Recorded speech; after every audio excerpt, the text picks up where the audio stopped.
Hey everyone, welcome to my channel English Literature Made Easy with Saswati. Today I'll be talking about the Bronte sisters, who are the literary giants of the 19th century English literature. So do stay tuned and watch the video till the end.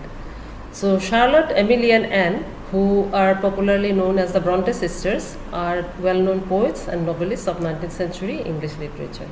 The three sisters were born 2 years apart in the village of Thornton in Yorkshire, England.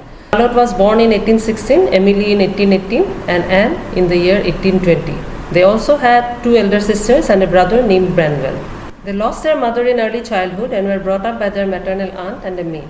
They had a very isolated childhood and they were alienated from the rest of the world as they grew up in the secluded village of Haworth on the Yorkshire moors of England. Their father, Patrick Bronte, who was a clergyman, dedicated himself in educating them personally. He offered them love and freedom and never remarried again. Of course, the girls also received formal education at Cowan Bridge, but they withdrew from the school following their two elder sisters' deaths due to tuberculosis. Later, Charlotte mentioned about the traumatic experience at Cowan Bridge in her novel Jane Eyre. The Bronte sisters found their imaginations taking shape and soaring high because of their isolated upbringing and their maid Tabitha's recounts of Yorkshire legends. Inspired by this oral storytelling, the sisters started weaving their own imaginative worlds, more so as a favorite pastime and a game. Emily and Anne even created an imaginary island ruled by a woman named Gondal.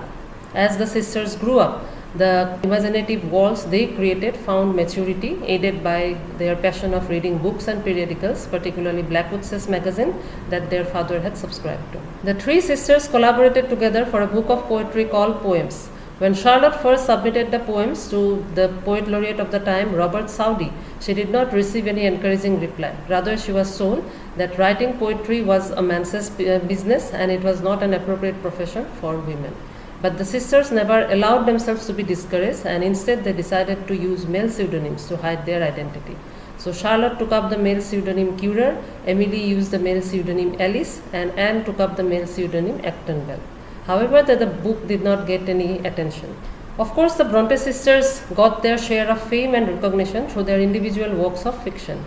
Charlotte Bronte's novel Jane Eyre, Emily Bronte's novel Wuthering Heights, and Anne Bronte's novel The Tenant of Wildfell Hall are now considered as masterpieces of English literature.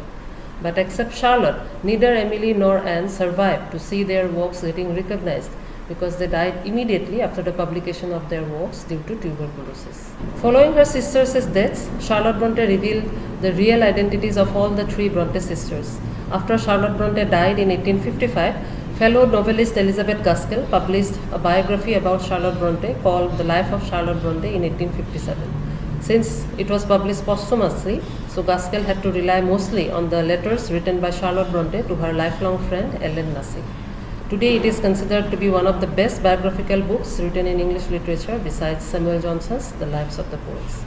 So that's all for today. Thank you very much, and do like the video, share it with your friends, and don't forget to comment in the comment section below, and please subscribe to my channel. See ya.